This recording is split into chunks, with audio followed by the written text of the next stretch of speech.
Hey guys, what's going on? So, over the past couple of months, I've been mentioning in my videos about how politicians are fighting these fake scandals in order to hide the real scandals.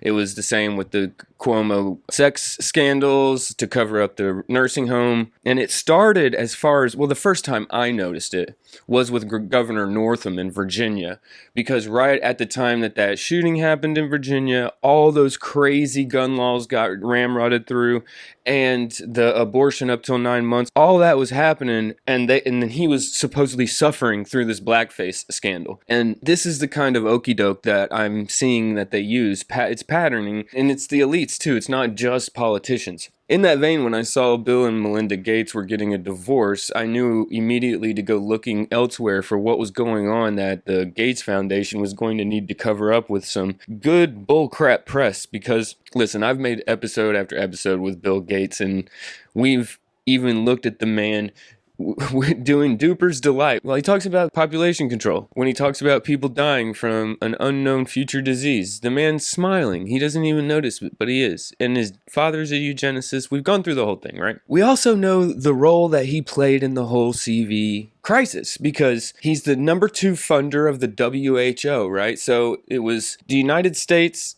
and then Bill Gates, as far as 1 and 2, funding the WHO when the CV crisis happened. And what was so horrible about the WHO was that they were parroting everything that China said about the CV. And this was back whenever this was costing lives, because the Chinese government was lying about what the CV was and how it was going down. And the WHO was parroting everything that China said. Then Trump pulls funding from the WHO. At that point, when Trump pulled the United States funding from the WHO, Bill Gates became the largest single donor to the WHO, larger than any other country that had donated money to the WHO. That's how in charge of the WHO he was. That's how much influence he had, right? More influence than any other single country besides the United States. And then top dog when Trump pulled us out. We're back in now, of course. So when the WHO jumped on the Chinese narrative about the CV, that was Bill Gates jumping on the Chinese narrative of the CV.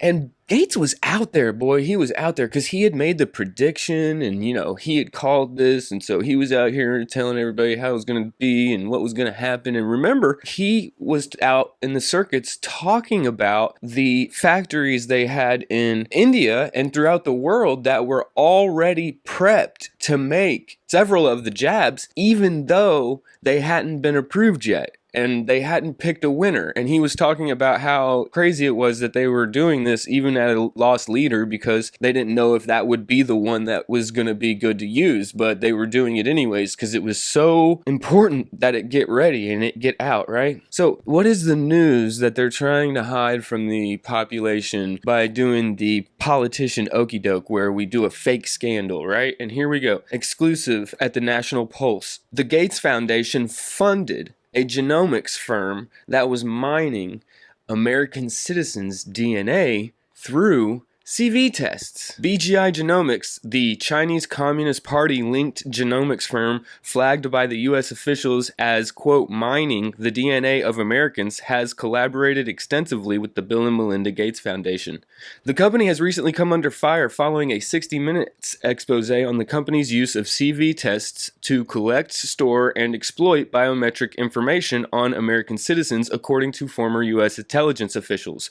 What's more, a recent Reuters article linked the firm to the Chinese Communist Party's military. One of my beginning episodes was about Thermogenesis Corp. And remember, that corporation was bragging about how they had tests for the CV before the CV was even sequenced. And I was asking, how was that possible? Well, here you go to find out another one of the companies. And just imagine how crazy this is, guys.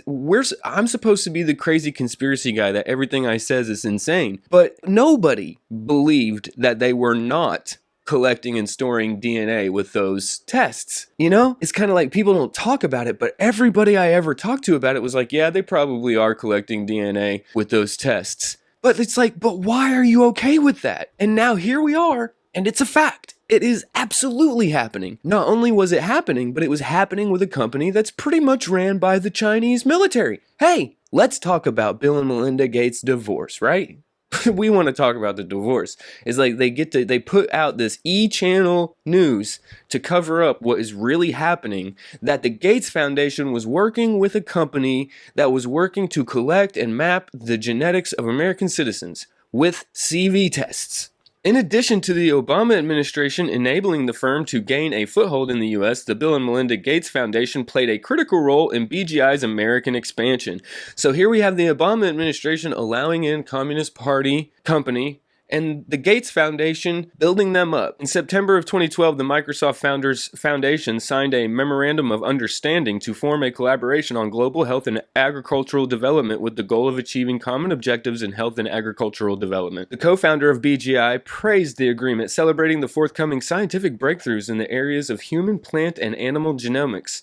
He also revealed that the collaborative efforts focused on sequencing genomes, the precise activity flagged for national security threats in the 60 Minutes segment. Having contributed to the Human Genome Project as well as sequencing the genomes of many critical plant and animal species and human diseases, including the initial sequencing of the rice genome, as well as our involvement in the Rice 10,000 Genome Project and 1,000 Plants and Animals Genome Project, the International 1,000 Genomes Project and 1,000 Rare Diseases Project, the International Cancer Genome Project, Autism Genome, 10K, among others, BGI looks forward to partnering with the Bill and Melinda Gates Foundation in this significant collaboration to apply genomics research to benefit global human health. Here's Gates and BGI founder Wang Yung, 2015. The memorandum predates Gates' 2010 visit to BGI's China-based headquarters, where he witnessed the company's genetic sequencing operation as described by the Financial Times. In 2010, Bill Gates visited an unremarkable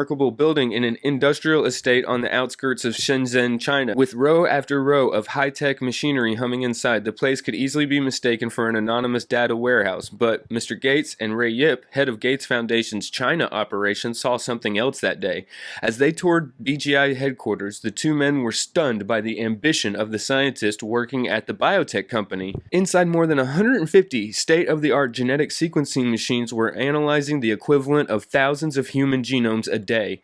The company is working towards a goal of building a huge library based on the DNA of many millions of people. BGI executives see this not as the endgame, but as the springboard for new drug discoveries, advanced genetic research, and transformation of public health policy.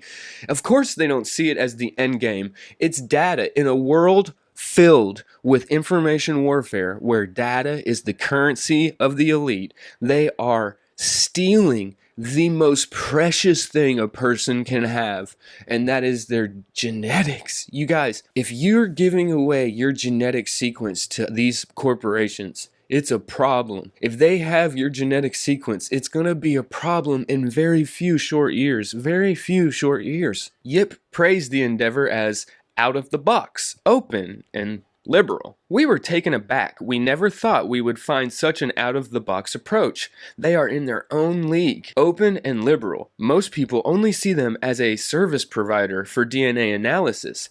It is the database they are building that will make them formidable. The Gates Foundation has also funded BGI projects relating to genome sequencing alongside Communist China bodies, such as the Ministry of Science and Technology and Academy of Agricultural Science. Similarly, Dr. Takeda Yamada, the former president of Bill and Melinda Gates Foundation's Global Health Program, serves as the chairman of BGI's Scientific Advisory Board. So, Gates goes to this place, he sees this massive data storage warehouse where they're actually taking the genes of people and they're sequencing them and they're storing them. It's just a giant database of people's individual gene sequences, right? And the comments about it is how they're going to be light years ahead of the company because they have this database. Forget the service of sequencing genes, it's the database that will be worth it. Think about that in relation to my previous video on all the Pentagon computers that were turned on the sentient artificial intelligence program. All of this information is geared on mapping out data points on a map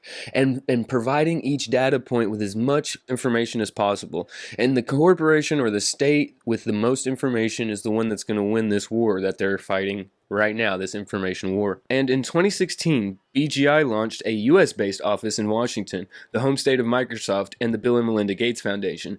BGI ties to Washington also appear to have influenced the firm's decision to target the state with its CV test kits, part of the company's plot to mine the data of Americans. Early last March, the state of Washington was the site of the first major CV outbreak in the US as CV rates and the need for tests were spiking.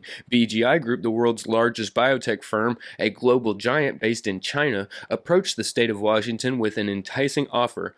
In a strikingly personal letter to the governor, BGI proposed to build and help run state-of-the-art CV testing labs, 60 Minutes, but officials ultimately turned down the offer at the request of the Office of the Director of National Intelligence over BGI's ties to the Chinese government. Thank you, acting DNI. You guys, if the Gates Foundation was instrumental at the WHO, instrumental working with the Chinese Communist Party, instrumental in all of the things the Gates Foundation did to prepare for Operation Warp Speed, all the things that Gates and his wife did going out on basically the press tour for the CV, all the things that they did to prep Operation 201 and all the preparatory stuff that was going in it, is it not getting a little bit strange how every time something comes up over the CV, Bill Gates' name's around it? Are we not starting to see a pattern here? It's really crazy. So this is the CBS article that the previous article about Bill Gates' ties to this Chinese company linked to. And it is an article that covers a series of interviews that CBS News does with some current and former intelligence officials. And I think that it's extremely important for us to go through it in the context of how I've been telling you guys that biotechnology in the future is something that I'm really concerned about, as concerned as AI. This is a huge warning to all of us Americans, and it's coming directly from intelligence officials, which is important. It doesn't mean that it's all true, but it does mean that it's relevant. The interviews are over how last March the state of Washington, like I had read to you, was approached by this company and given a proposal that they would take control of all of the CV testing, and it was at a time where Washington state needed the help. The article says, in a strikingly personal letter to the governor, BGI proposed to build and help run state-of-the-art CV testing labs. BGI would, quote, provide technical expertise, provide high-throughput sequencers, and even make additional donations.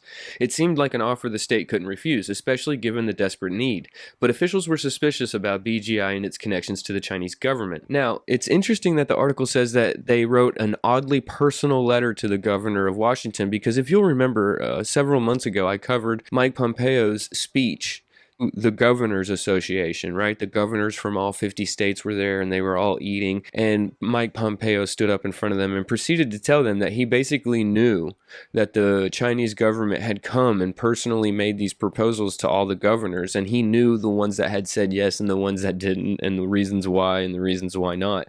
And you could have cut the air in that room with a knife. And they impact American foreign policy significantly. Indeed, last year, a Chinese government-backed think tank in Beijing produced a report that assessed all 50 of America's governors on their attitudes towards China. They labeled each of you friendly, hardline, or ambiguous.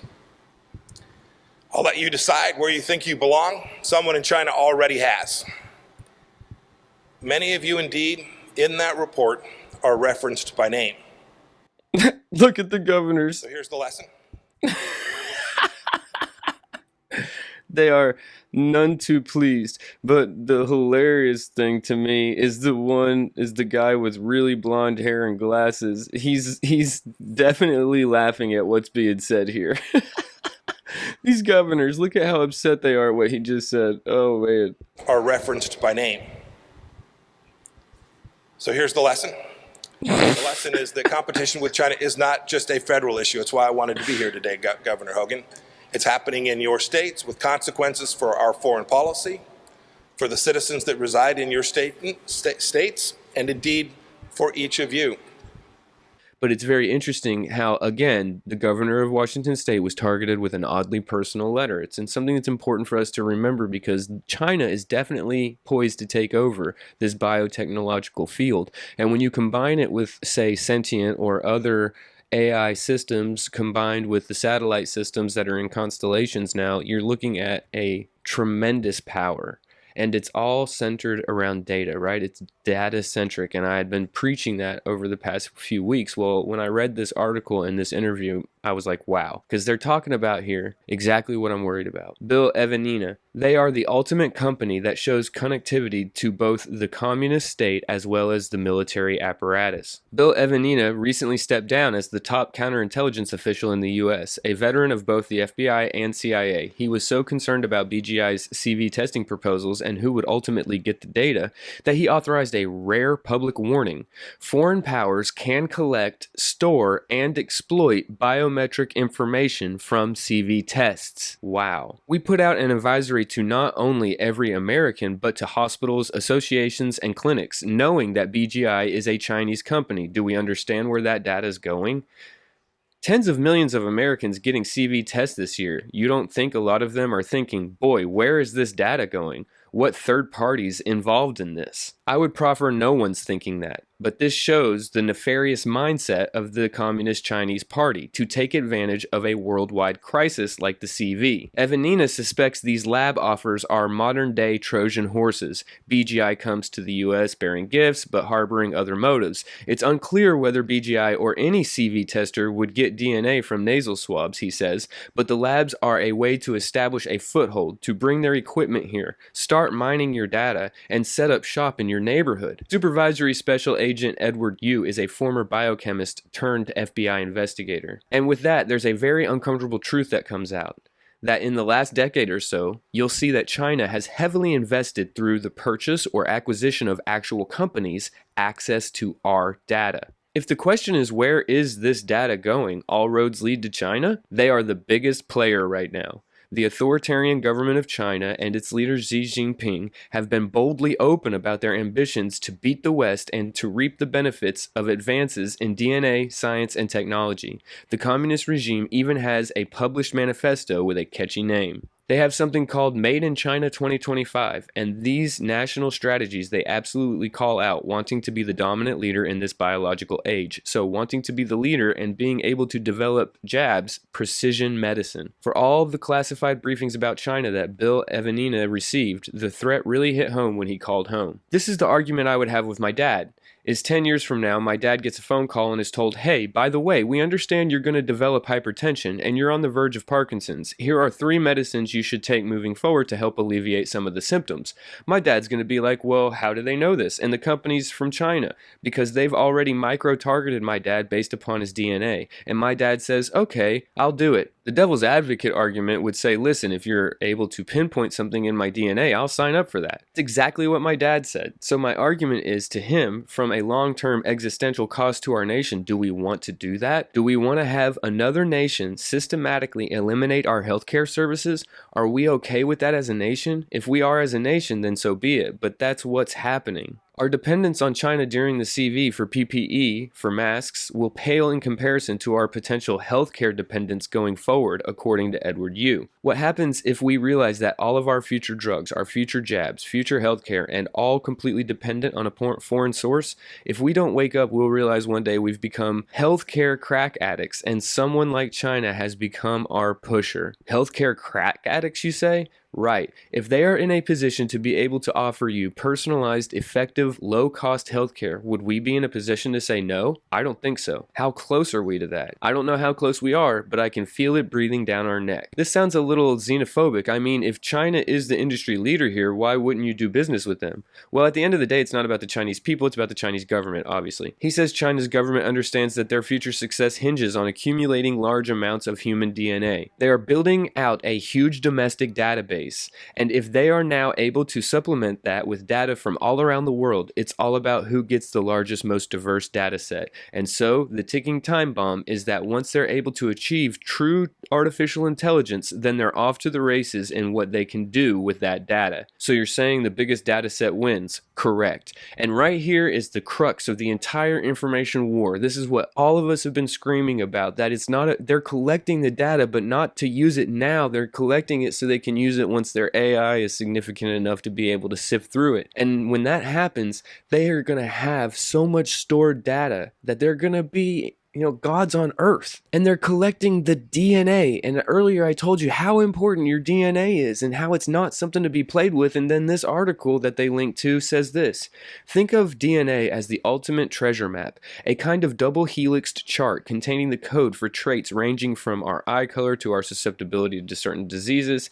If you have 10,000 DNA samples, scientists could possibly isolate genetic markers in the DNA associated with, say, breast cancer. But if you have 10 million samples, your statistical chances of finding the markers improve dramatically, which is why China wants to get so much of it. And this is only one way they can use that data. There's also much more nefarious ways. It is one-sided though. China passed a law last year. Chinese government has absolutely clamped down on any access to their biological data or their biological samples. So it is a one-way street. It's not just DNA, according to Bill Evanina. He and his colleagues have been tracking China as the country uses less than honorable methods to vacuum up all sorts of data from outside their borders. They do it both legitimately and illegitimately. They steal some data, but they're very strategic in how they acquire it from around the world. You're saying, at least in some cases, China's hacking to get this information. China is the #1 in the world at any kind of hacking capability, and they're brazen about it. In December, John Ratcliffe, then the Director of National Intelligence, went so far to name China as the #1 national security threat to America, citing specifically their theft of data and technology. That has since been reversed. They've taken all of our foreign interest and moved it to Russia, and they are actually making the #1 issue with our intelligence community domestic violent extremism. So they're turning all of those intelligence apparatuses on us while China sucks up all of our data. You have probably 5 or 6 healthcare companies the last 5 years who have been, I would say, penetrated, exfiltrated, hacked by China. What's the likelihood you and I have been hacked? 110%. Personal data? Personal data. Current estimates are that 80% of American adults have had all their personally identifiable information stolen by the CCP. The concern is that the Chinese regime is taking all that information about us, what we eat, how we live, when we exercise and sleep, and then combining it with our DNA data. With information about heredity and environment, suddenly they know more about us than we know about ourselves, and bypassing doctors, China can target us with treatments and medicine we don't even know we need. They can also target us with diseases that will only kill us. Think about the dawn of the Internet of Things and 5G networks and smart homes and smart cities. There are going to be sensors everywhere. It's going to be tracking your movement, your behavior, your habits, and ultimately it's going to have a biological application, meaning that based on the data that gets collected, they'll be able to analyze and then look at improving your health. That data becomes incredibly relevant and very, very valuable. And that's what I'm trying to get at, you guys. And that is the biometrics, the AI, and UFO disclosure. All of this stuff is speeding up and it's coming at us really, really fast. And it's going to be affecting us in ways that we can't even imagine right now. You're describing data almost as a commodity. Data has been a commodity for 50 years. It's been a commodity since the beginning of time, but digital data and the big players on the world scene realizing that the amount of data they have is going to be directly correlated to how powerful they are in the future. They've known this for decades, guys, centuries probably. Data is absolutely going to be the new oil. That's a good way to put it, but we've been in the information war. The data is the new oil. All this may sound like a premise for a dystopian futuristic science fiction movie, but US government officials say the picture gets even scarier given how China is already using DNA to strategically against its own citizens today. These are some of the most serious abuses that the Chinese government has committed in modern history. Sophie Richardson, director of China Program for Human Rights Watch, says China has rounded up more than 1 million Uyghurs, Chinese citizens who are Muslim minority, and jailed them in camps. The US government calls this a crime against humanity. They're being subjected to political indoctrination. They can't use their own language. They're not allowed to worship. Those people are highly restricted in how they can live their lives. And if you don't think that this can't happen to people that this current government labels a DVE, that they won't be subjected to political indoctrination, put away. If you don't think that can happen, then you're crazy. This is a population under constant surveillance. Yeah, it's a region that is awash in surveillance technology ranging from, facial recognition software, surveillance cameras, data doors, Wi-Fi sniffers. And I've gone over on this channel all the ways that China is using all this stuff to spy on their people because it's coming here. Part of the social control includes the forced collection of DNA under the guise of free physicals for the Uyghurs. Richardson says China is actually collecting DNA and other biometric data that's then used specifically to identify people, target other family members, and refine facial recognition software. And those, national security officials say, are just the uses we know about. And they know about more. And they don't know about more. And then Edward Yu is talking about the companies that were identified by the United States government for targeting the Uyghurs. Those companies were identified to have been facilitating the collection of genetic information of the ethnic Uyghurs. If anything, that should serve as a warning signal for all of us that that is a potentially what could happen if our data gets out of our hands, how it could be used. It's not a coincidence BGI is involved in the Uyghur crisis given the company's close relationship with the communist regime. In 2010, after receiving $1.5 billion from China's government, BGI was able to expand dramatically. And Bill and Melinda Gates Foundation has been working with this company all this time. While they were working to help suppress the Uyghurs and create these camps, the Gates Foundation has been working with this company all this time. They are monstrous. They have contracts with over 60 countries globally to provide not only genetic sequencing, but also provide analytics. They say we're a private company. Are they? There's no such thing as a private company in the Communist Party of China. Under a series of laws unthinkable in Western democracies, Chinese companies like BGI are obligated to share data with the Chinese regime. It's as if, say, Google, Amazon, and Facebook had to turn over their data to the CIA on demand. And they don't have to because the CIA just monitors it. So you're trying to tell me the Chinese government, whether it's biotech or they can say, hey, we want your information, please provide it? Absolutely. You must provide any and all data that's asked for by the Communist Chinese Party, which the scary part is sometimes it's not all their data. If you are in a joint partnership, a joint venture, their data is now susceptible to go to the Chinese Communist Party. So this is the company, guys. This is the company that Bill Gates was in bed with, sequencing people's DNA. It's crazy, and it's all coming together, y'all. Anyways, like, share, subscribe to the channel. If you'd like to leave me a tip, all the ways to do so are pinned below. Talk to you guys later. Peace.